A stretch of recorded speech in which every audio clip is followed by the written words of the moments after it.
What happens when a toxic past collides with a powerful present? In today's intense and emotional story, a pregnant woman is attacked by her dangerous ex in a crowded cafe, but he has no idea who her husband really is. One moment of violence turns into a shocking twist when a powerful mafia boss steps in to protect what's his. This story is filled with drama, suspense, and a moment you won't forget.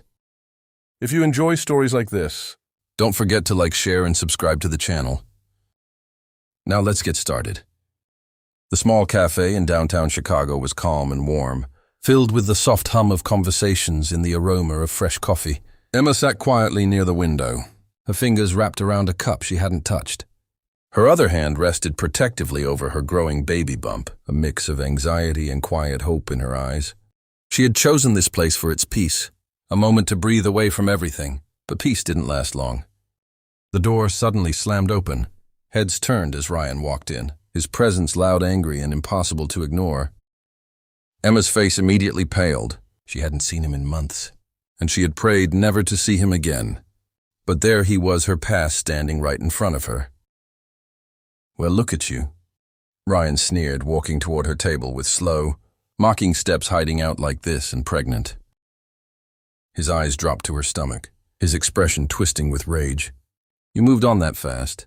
Emma stood up quickly, her chair scraping against the floor. "Ryan, please don't do this here," she said softly, trying to keep her voice steady. "Just leave," but Ryan wasn't there to listen. In a flash, he grabbed her wrist and pulled her toward him. Emma gasped in pain, trying to pull away. But his grip only tightened. "Answer me," he shouted, drawing the attention of everyone around them. The cafe fell into a tense silence, but no one stepped forward. Fear flickered in Emma's eyes as she struggled. "You're hurting me, stop." Instead, Ryan's anger exploded.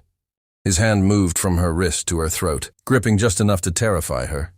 Emma's breath hitched as panic set in, her body freezing under his control.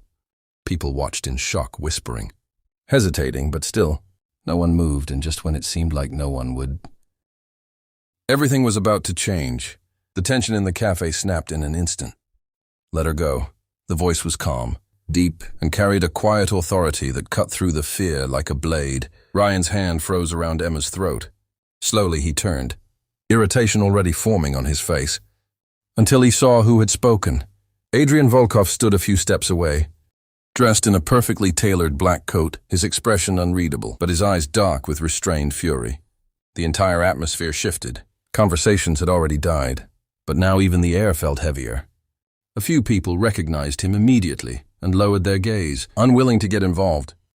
Ryan scoffed at first, trying to mask the sudden unease creeping into his chest.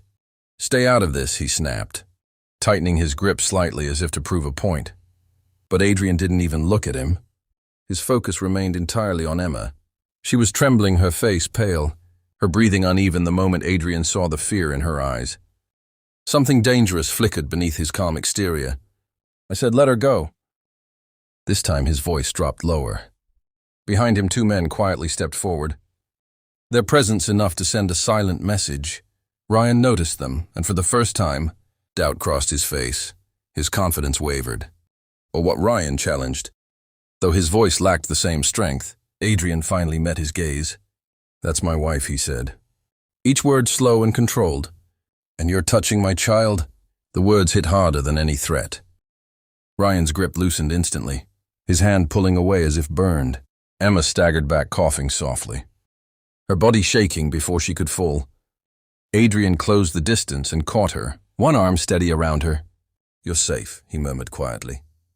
Ryan stepped back, panic rising as he looked around, only now realizing the situation he had walked into.